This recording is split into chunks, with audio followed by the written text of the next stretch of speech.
Tim tangkap buronan intelijen Kejaksaan Tinggi Sumatera Utara berhasil mengamankan DPO terpidana Paulina Ginting di apartemen Kalibata City, Jakarta Selatan pada Minggu 3 April 2022.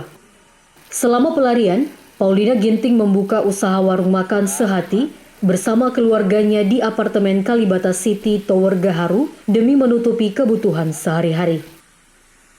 Meski tergolong licin, Paulina Ginting merupakan warga Jalan Kapten Sumarsono nomor 10A Helvetia Gang Sehati nomor 28, Kelurahan Karangberombak, Medan Barat, dan warga Gandaria Utara, Kebayoran Baru, Jakarta Selatan. Yos Atarigan mengatakan, terpidana Paulina Ginting terjerat kasus pemalsuan surat tanpa seizin pemilik. Akibatnya korban mengalami kerugian cukup lumayan besar hingga mencapai 9 miliar rupiah lebih. Kasus ini bermula saat terpidana menjalin hubungan bisnis dengan pemilik SPBU. Karena saling percaya, Paulina menyalahgunakan surat kuasa jual beli hingga pemalsuan surat tanpa seizin pemilik. Paulina terjerat kasus pemalsuan surat dan penjualan tanah tanpa seizin pemiliknya. Tanah yang dijual berada di atas SPBU Pertamina, Jalan Raya Hamparan Perak, Kecamatan Hamparan Perak, Deli Serdang. Terdakwa Paulina Ginting terbukti secara sah melakukan tindak pidana sebagaimana dimaksud dalam pasal 263 ayat 1 KUH Pidana dengan amar putusan pidana penjara selama 2 tahun. Apartemen Kalibata City berhasil mengamankan salah satu terpidana ya status DPO di apartemen tersebut. Jadi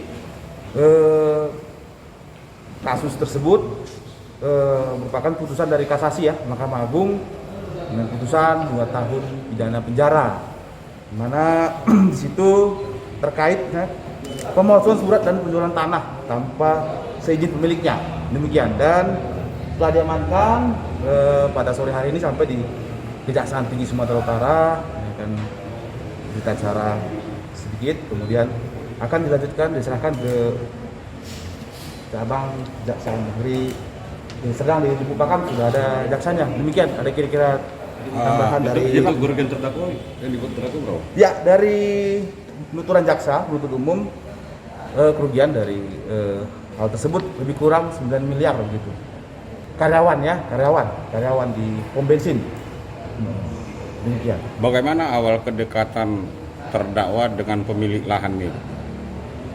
Ada hubungan bisnis ya, kemudian dilakukan dibuat pemalsuan surat ya, dan tanpa hak, kemudian terjadi jual beli begitu. Nah, akhirnya perbuatan tersebut lari ke sidang di cabang Kejaksaan Negeri Bakam di Labuan Deli begitu.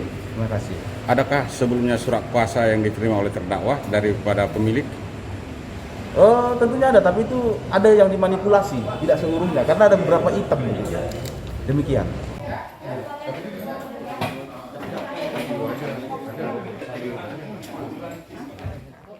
Pada saat akan dilakukan eksekusi, terpidana tidak berada di alamat sesuai berkas perkara hingga masuk daftar pencarian orang sejak 24 Agustus 2021.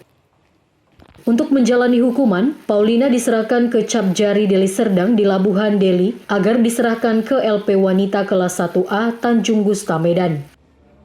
Raut wajah pilu air mata Paulina menyusuri ruang lobi sebelum digiring ke mobil tahanan Labuhan Deli.